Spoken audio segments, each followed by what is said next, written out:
Sa isang paaralan sa bayan ng Batangas, may isang guro na labis na hinahangaan ng kanyang mga estudyante. Siya si Mr. Cruz, ang gwapong guro sa English. Matalino at magaling magturo. Palaging siya ang kinagigiliwan ng mga estudyante, lalo na ng mga kababaihan.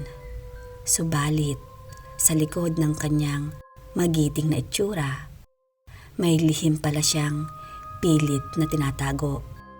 Isang lihim na nakatakdang maging isang bangungot.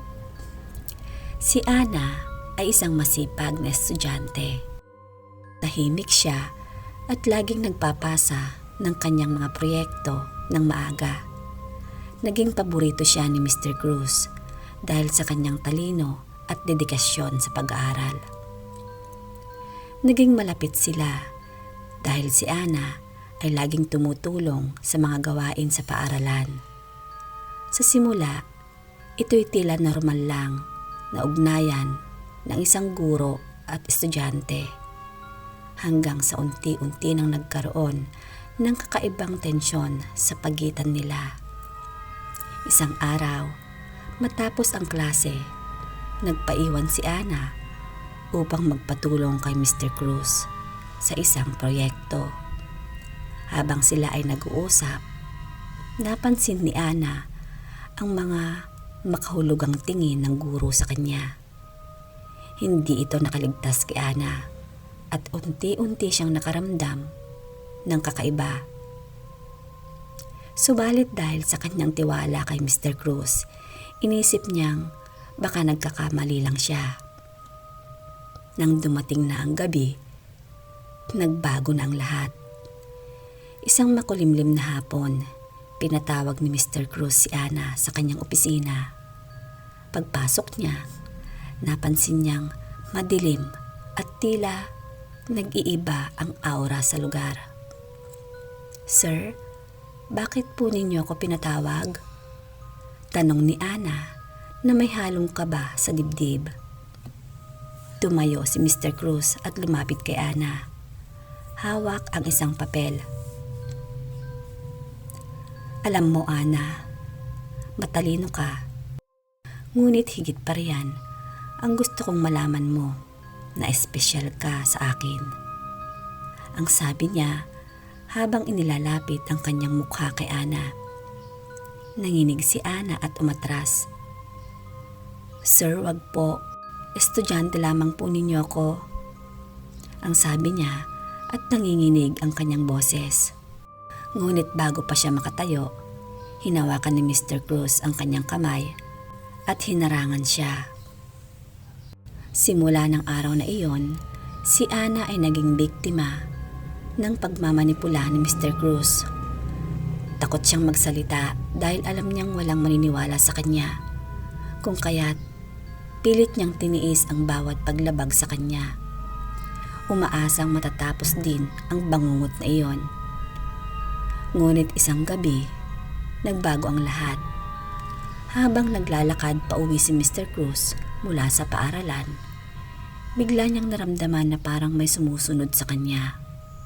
Nang lingunin niya, nakita niya si Ana, nakatayo sa kanyang likuran, nakatingin sa kanya ng matalim, basang-basa sa ulan.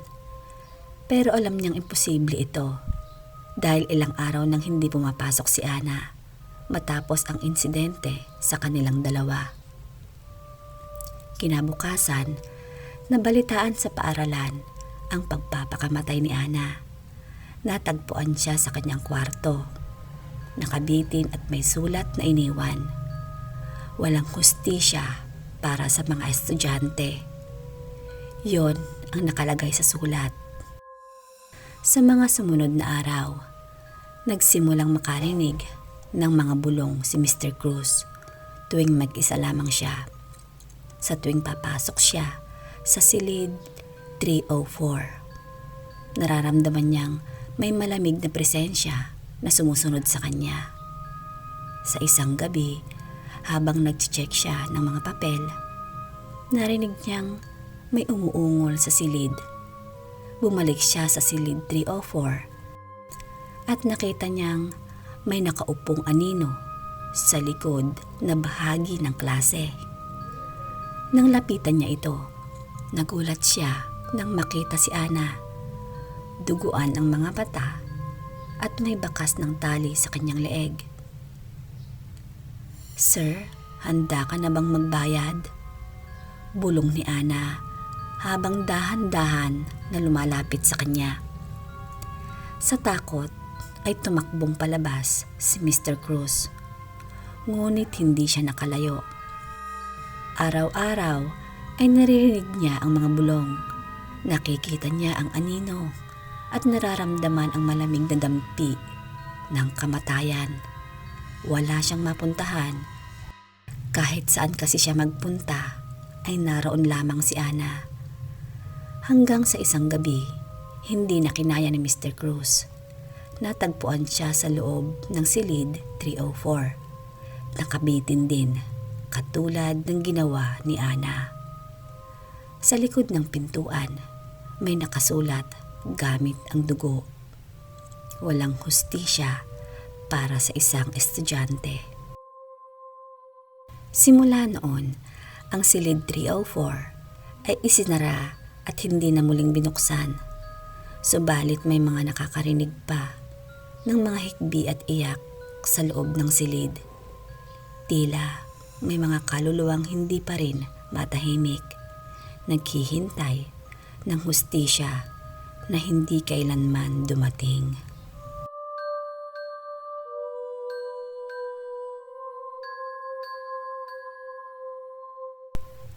Ang lihim ng bakanteng lote.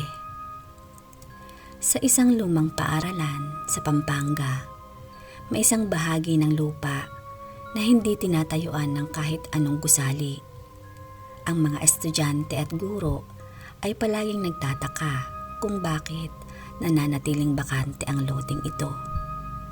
Sa kabila ng pagiging siksikan ng ibang bahagi ng paaralan, maging ang mga punot damo ay bihirang tumubo sa lugar na iyon at nagbigay daan sa mga kwentong kababalaghan at kasaysayang hindi alam ng karamihan.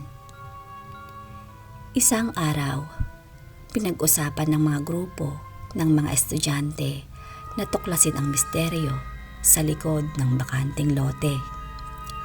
Sina Liza, Mark, Joey at Karen ay magkakaibigan na mahilig sa mga kwentong katatakutan. Dahil walang klase sa hapon, nagpasya silang pumunta sa lote upang silipin kung ano ang mayroon doon. Pagdating nila sa lugar, agad nilang naramdaman ang kakaibang lamig sa paligid. "Bakit kaya parang ibang pakiramdam dito?" tanong ni Lisa habang naglalakad-lakad sa damuhan. Napansin nilang wala halos kahit isang halaman sa gitna ng lote. Tanging patay na damo at lupa lamang ang naroon. Habang naglalakad, biglang natapakan ni Mark ang isang bagay na parang kahoy na nakausli mula sa lupa. Hinukay niya ito gamit ang kanyang kamay at natuklasan ang isang luma at bulok na krus. "Mga pre, tignan nyo to. Ano kayang ibig sabihin nito?" tanong ni Mark habang ipinapakita ang natagpuan. Nang makita ito ni Joey, nag-alangan siyang tumingin. Lalo na't ang krus ay tila may nakaukit na pangalan. Ngunit sobrang luma na ito at hindi na mabasa. "Mukhang may nakalibing dito, pero bakit walang nakakaalam?" saad ni Joey. Habang patuloy silang naghuhukay, natagpuan nila ang isang kahon na yari sa kahoy. Luma na ito at mukhang nabulok na sa paglipas ng panahon. Nang buksan nila ang kahon, isang malakas na hangin ang bumugso at tila nagmula sa ilalim ng lupa. Sa loob ng kahon, natagpuan nila ang mga lumang gamit. Isang kwaderno, ilang lumang litrato at isang kwintas na may maliit na krus. Binuksan ni Karen ang kwaderno at laking gulat niya nang makita niya ang mga pahina ay puno ng mga kwento ng pang-aabuso at pang-aapi. Ang pangalan sa unang pahina ay Maria. Sino kaya siya? Tanong ni Karen. Habang binabasa nila ang mga nilalaman ng kwaderno, natuklasan nila ang masamang kasaysayan sa paaralan. Si Maria ay isang estudyante ng paaralang iyon noong dekada 1950. Sa kabila ng kanyang kabaitan at sipag, siya ay naging biktima ng pang-abuso mula sa isang guro, ng kanyang mga kaklase at maging sa isang grupo.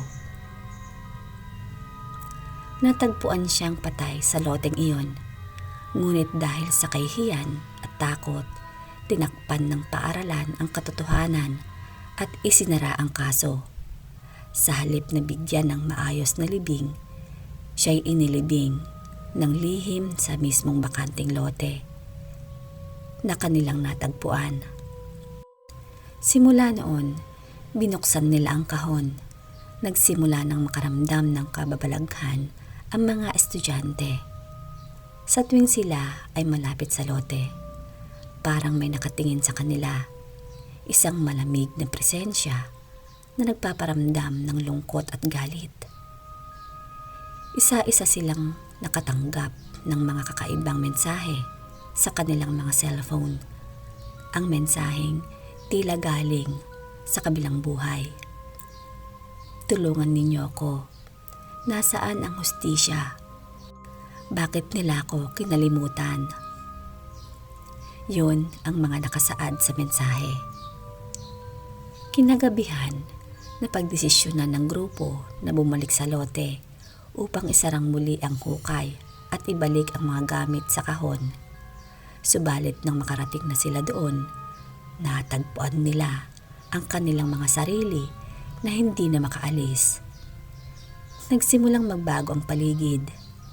Ang malamig na hangin ay biglang uminit at ang paligid ay nabalot ng madilim na ulap. Nakarinig sila ng mga hikbi at iyak na tila nagmumula sa ilalim ng lupa. Biglang lumitaw ang isang anino sa gitna ng lote. Isang babae na mahaba ang buhok, puting damit at puno ng mantsa ng dugo, at ang mga mata ay puno ng puot. Bakit niyo ako ginising? Tanong ng espiritu. Ang kanyang boses ay puno ng galit at lungkot. Hindi namin alam, patawarin mo kami, sigaw ni Lisa habang nanginginig sa takot. Subalit ang espiritu ni Maria ay lumapit sa kanila. Ang kanyang kamay ay itinuro sa direksyon ng eskwelahan.